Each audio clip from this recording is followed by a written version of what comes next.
तो बच्चों स्टार्ट कर रहे हैं BCOC 131 से। Bachelor of commerce BA vocational studies का भी बच्चों इसमें कोड एप्लीकेबल है। तो ये बीकॉम जर्नल के लिए एप्लीकेबल है, बीकॉम जर्नल के लिए एप्लीकेबल है, BAV MSME के लिए एप्लीकेबल है। जून 2025 का पेपर मैं CS प्रतीक तलवार आपको अच्छे से बताऊंगा कि कैसे फुल मार्क्स स्कोर करने हैं, 100 मार्क्स कैसे आएंगे।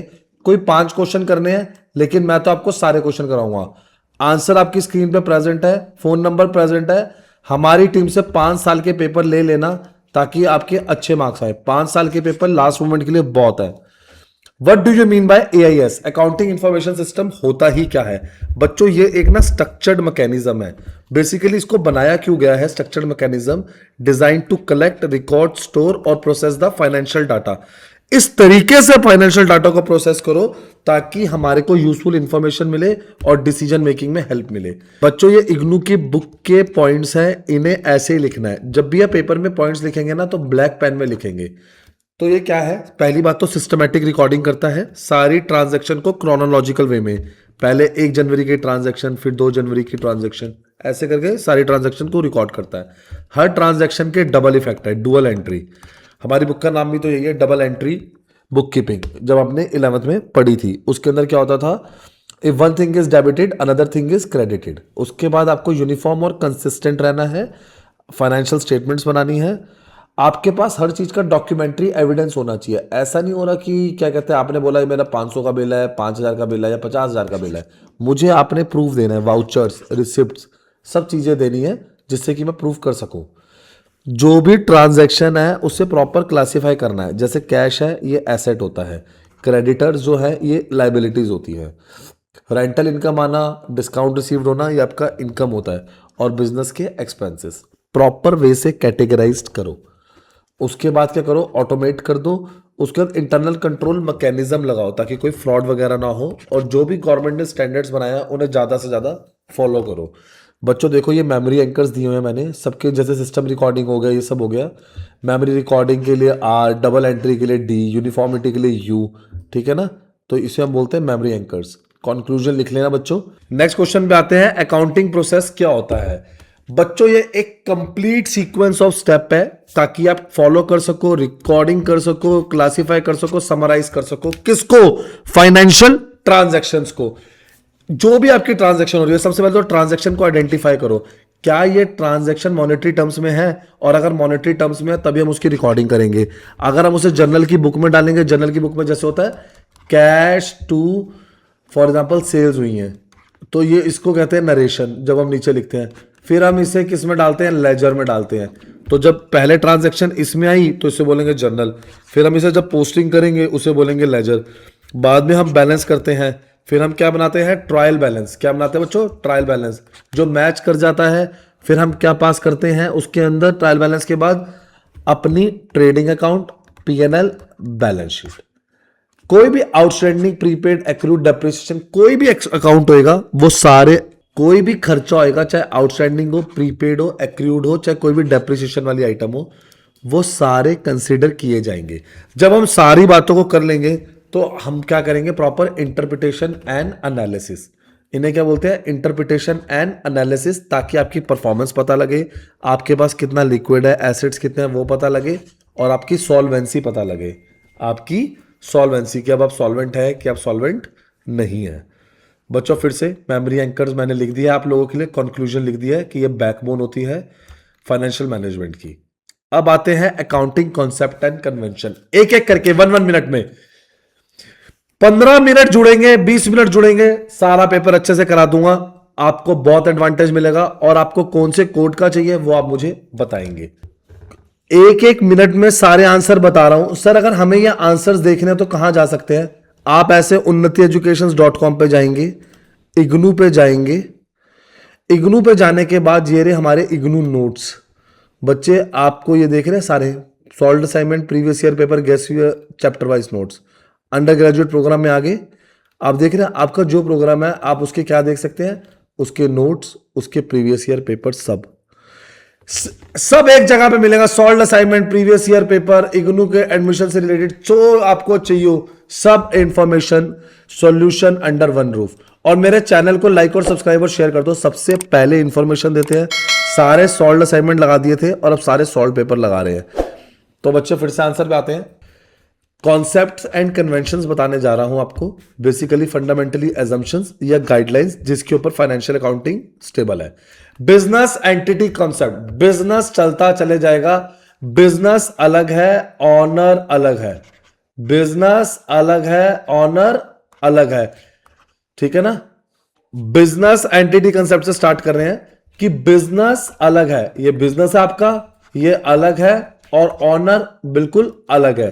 तभी तो जब हम कैपिटल लगाते हैं तो उसे हम लाइबिलिटी बोलते हैं, और जब पैसे को विड्रॉ करते हैं तो उसे हम ड्रॉइंग्स बोलते हैं।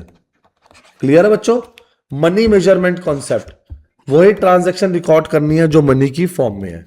गोइंग कंसर्न कॉन्सेप्ट, बिजनेस चलता चले जाएगा, बिजनेस कभी बंद नहीं होता है। अकाउंटिंग पीरियड कॉन्सेप्ट, बेसिकली जो आपकी 1 अप्रैल टू 31 मार्च डेट है उसको बोलते हैं accounting period concept. Cost concept की जब भी चीज खरीदो उसको उसी प्राइस पे नोट डाउन करो।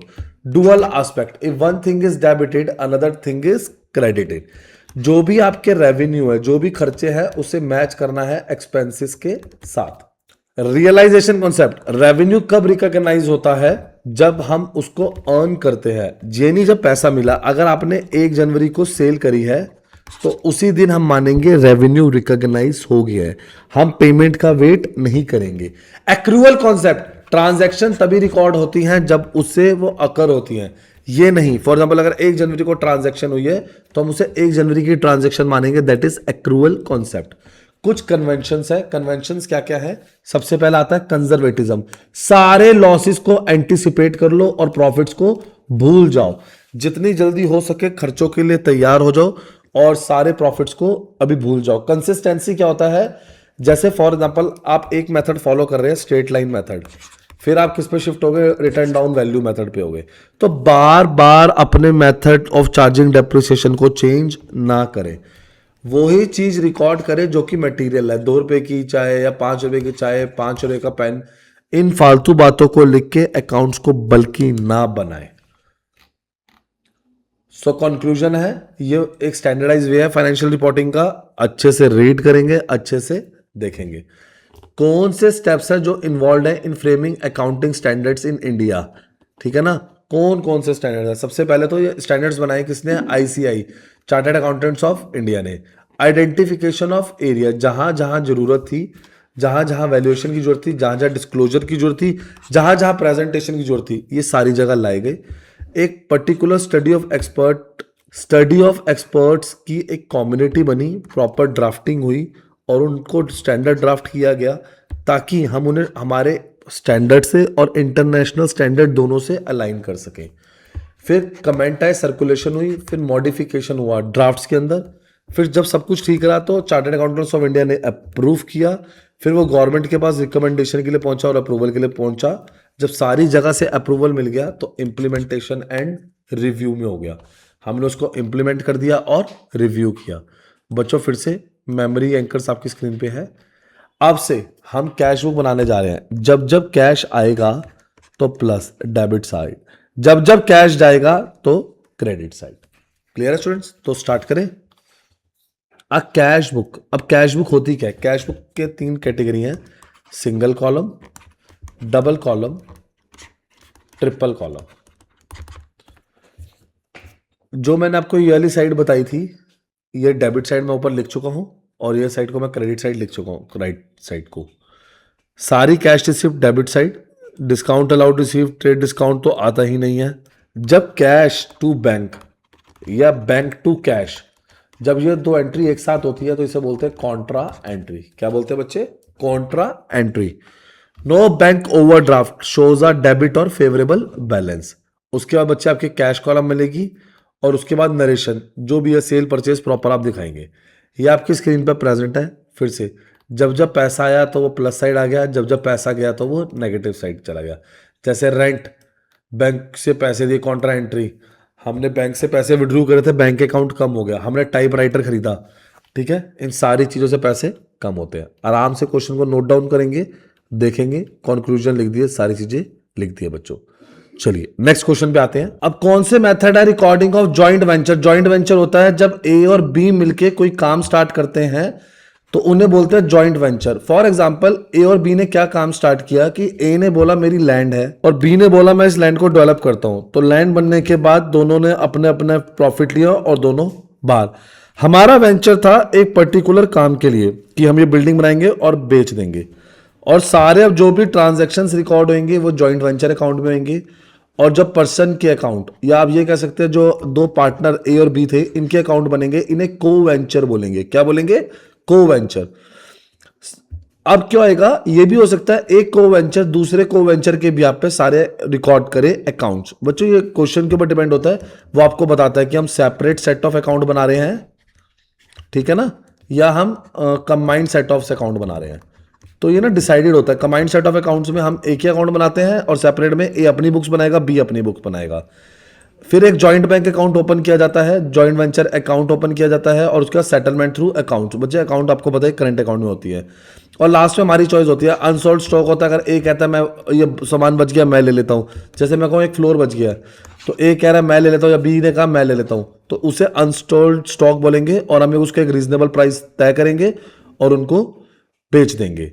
बच्चों फिर से मेमोरी एंकर्स आपकी स्क्रीन पे है, कंक्लूजन दे दिया है। ये टेम्परेरी काम के लिए होता है जॉइंट वेंचर। आपने एक पर्टिकुलर प्रोजेक्ट पकड़ा, एक पर्टिकुलर वेंचर पकड़ा, और जब वो वेंचर का काम हो गया तो हमारी पार्टनरशिप खत्म हो गई। अब फिर से देखते हैं joint venture account, memorandum joint venture account देखेंगे। सारे खर्चे इस साइड पे आ गए हैं, जो भी स्टॉक वगैरह हुआ वो इस साइड पे आ गया, तो इधर क्या बच गया? प्रॉफिट। थोड़ा बहुत ट्रेडिंग की तरह ही है, आराम से नोट डाउन कर लेंगे। उसके बाद अब क्या हुआ, हम लोगों ने क्या बनाया? Joint venture account with Sita. तो बच्चों अब देखते हैं हमने क्या बनाया। Joint venture account with Sita account in Gita's ledger. आप देखेंगे to goods and to Sita, हमने गुड्स दिए थे और उन्होंने सेल करी, इस साइड आ गया। कोई स्टॉक लिया इधर आ गया, कोई खर्चे हुए इधर आ गए, बैंक ने रेमिटेंस करी इधर आ गया। बच्चों वर्किंग नोट आपकी स्क्रीन पर प्रेजेंट है, आराम से देखेंगे, आराम से नोट डाउन करेंगे। Strictly according to IGNOU book करा गया है। Computerize system of accounting and manual accounting system क्या होता है, ये आपकी स्क्रीन पे प्रेजेंट है, देखेंगे। Recording transaction manually, journal, ledger and statements. Computerized accounting क्या होता है? Use of computer software for data entry. Recording का बेसिस क्या होता है? पेपर बेस्ड बुक्स होती है। स्पीड और एक्यूरेसी का ध्यान दिया जाता है इसके अंदर। Storage and revival. बच्चों अब स्टोरेज में क्या होता है, आप जो भी डाटा है उसे स्टोर करेंगे, अच्छे से बैकअप लेंगे। अब ध्यान से इनके डिफरेंस पढ़ते हैं। मेथड ऑफ रिकॉर्डिंग में क्या होता है? In the books of journal, ledger and cash book. इसके अंदर अकाउंटिंग सॉफ्टवेयर से यूज होता है क्योंकि कंप्यूटराइज्ड है। बच्चों स्पीड एंड एक्यूरेसी का ध्यान रखना पड़ता है क्योंकि इसमें ह्यूमन एरर्स है। सॉफ्टवेयर है तो ह्यूमन एरर्स कम होते हैं। फिजिकल फॉर्म होती है, ज्यादा स्टोरेज स्पेस चाहिए होती है। कंप्यूटराइज्ड फॉर्म है तो स्टोरेज कम चाहिए होती है। लोअर सेटअप कॉस्ट है लेकिन इसमें सेटअप कॉस्ट हाई होती है। उसके बाद आते हैं रिपोर्ट जनरेशन में। इसमें रिपोर्ट जनरेशन में टाइम लग सकता है क्योंकि मैनुअली काम हुआ है। इसके अंदर as per need instantly report generate हो जाती है। आगे बढ़ते हैं बच्चों, मेमोरी एंकर्स पढ़ लेना दोनों के। बिना बेसिस ऑफ डिफरेंस के क्वेश्चन मत लिखना, मार्क्स नहीं मिलने वाले। क्लियर है बच्चों? फटाफट मेरे चैनल को लाइक और सब्सक्राइब एंड शेयर कर दो ताकि कोई भी टॉपिक मिस ना हो, कोई भी पॉइंट मिस ना हो। अगर ये क्वेश्चन पेपर आपकी स्क्रीन पर प्रेजेंट है, डाउनलोड करना हो, पेपर चाहिए हो, सॉल्यूशन चाहिए हो, तो मेरी टीम को कांटेक्ट करें। सारे वाउचर्स, एक वाउचर का लास्ट क्वेश्चन है, सर बता दो वाउचर्स क्या होते हैं? Types of voucher. Cash voucher जिसमें कैश के अंदर रिसिप्ट एंड पेमेंट होता है। बैंक वाउचर जिसमें बैंक रिलेटेड ट्रांजैक्शंस होती हैं। जनरल वाउचर में नॉन कैश ट्रांजैक्शंस होती है, डेप्रिसिएशन एंड ट्रांसफर्स होते हैं। परचेज में जो भी आपने डॉक्यूमेंट गुड्स परचेज किए होते हैं वो होते हैं। सेल्स वाउचर में सिर्फ सेल से रिलेटेड ट्रांजैक्शन होती है। जब गुड्स वापसी होते हैं तो डेबिट नोट, और गुड्स कस्टमर रिटर्न कर जाए तो क्रेडिट नोट देना पड़ता है। ध्यान से पढ़ना, गुड्स रिटर्न बाय कस्टमर अगर आपने गुड्स रिटर्न किया। सपोर्टिंग वाउचर, आप जो भी बिल, रिसिप्ट और डॉक्यूमेंट दिखाएंगे उसी के बेसिस पे मैं खर्चे रिकॉर्ड करूंगा। तो बच्चों ये हमारा पेपर खत्म होता है। आपके स्क्रीन में मैंने सारे आंसर दिखा दिए हैं। 5 साल के पेपर कर लेना, मेरी वेबसाइट पर जाके आंसर रीड कर लो, और बाकी आंसर के लिए मेरी टीम को अभी उन्नति को कांटेक्ट करो।